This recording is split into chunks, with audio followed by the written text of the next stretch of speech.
Hey everyone, happy Monday. How you doing? Welcome back to the channel.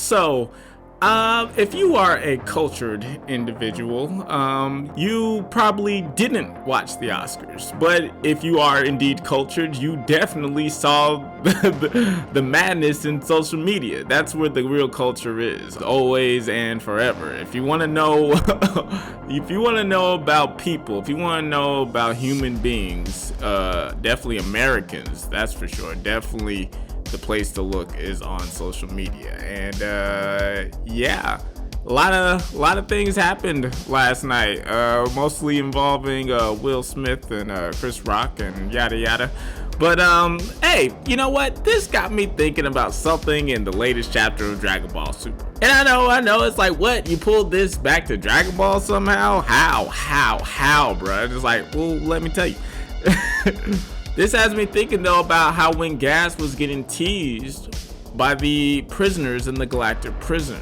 Alright? When Goku and Gas teleported into the Galactic Prison and they were fighting, and the prisoners there were trying to barter for their freedoms, say that they were offering to help Gas fight Goku, and Gas decided to pay them no mind. And then it's like, oh, so they started teasing Gas. They started making fun of him, bringing up all this old stuff, and just throwing dirt on his name. Now, this is the strongest being in the universe, okay? He is the strongest being in the universe, supposedly. Now, we have our theories on the channel. There should be a card up here right now linking to what I think may have actually happened with that wish between Elik and the Turumbo dragon, the Cerulean dragon. But this is, as far as we know, as of right now, this is the strongest being in the universe. A bad guy, all right? Someone who was, basically could be held responsible for the genocide of an entire race. And maybe not just the Ceruleans, maybe even more, Who knows who else might have been on that planet? Who knows how many other times the Heeters have done this, okay? This is a bad guy. He's been complicit in a lot of bad things. And yet, we see here people disrespecting him directly. And he does nothing. He does nothing to them. And this is something I think is very much worth pointing out. No one else has really talked about this. They've highlighted the fact that Gas here is shown it diminishes his aura, his mystique as a villain, and just overall threat that you feel from him. Like, yeah, you don't feel he's like threatening at all. But it's not just because they were able to make fun of him. It's not just because they made light of him. It's because they made fun of him, they made light of him, they disrespected his name, and Gas did nothing, okay? If the past 24 hours has taught us anything, it's that, hey, people are gonna make jokes and you can do either one thing, do nothing or do something, okay? And Gas did nothing. Now, if you're sitting in the Oscars, you're a celebrity, and the MC, who is typically always a comedian, starts making jokes and at your expense, and you do nothing, no one's gonna really come down on you about that, okay? It's kind of just what it's kind of what's supposed to happen, unfortunately. But hey, it's what's supposed to happen. It's like, it's about an hour, 2 hour long award ceremony for millionaires, like, hey, yeah, let's have a couple laughs at your expense, But but yeah, it's like, you're not expecting anything to come from that. But if you are in an anime, a manga, okay, that is solely about beating up people, Dragon Ball is about imposing your will on an opponent with feet and fists. Okay, if you are in a story such as this and you, sir, are the antagonist and you do nothing when people throw dirt on your name,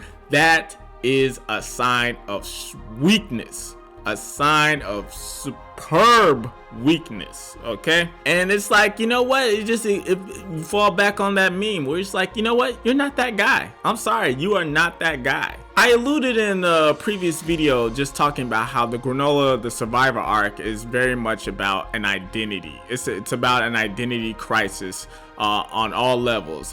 Goku's trying to figure out who he is. Vegeta's been trying to figure out who he is. Granola, whether he knew it or not, was trying to figure out who he is, and what actually transpired all those years ago, what all these things. It's all about identity.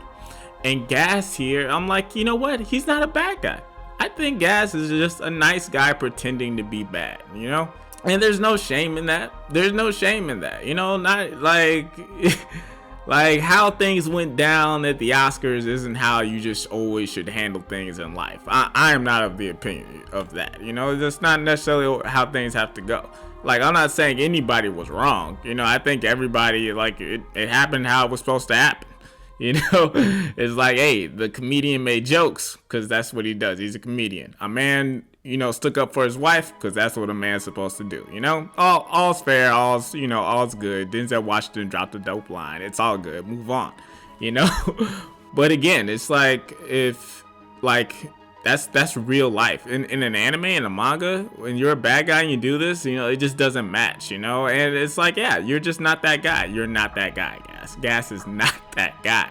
And I think his arc is going to play out as such, where he's either going to realize he's not a bad guy and he doesn't, you know, he's caught up in Ellic's, you know, conquest for universal domination, and he's gonna be put in some positions beyond his, you know, conflict with Goku and his, you know, little revenge arc there. He's gonna be put in some positions where I think he's just not gonna want to pull the trigger, and he's gonna expose himself. Like if the Heeters last any longer past this arc, it will definitely not be in a position of antagonist, because that's just not who Gas is, you know?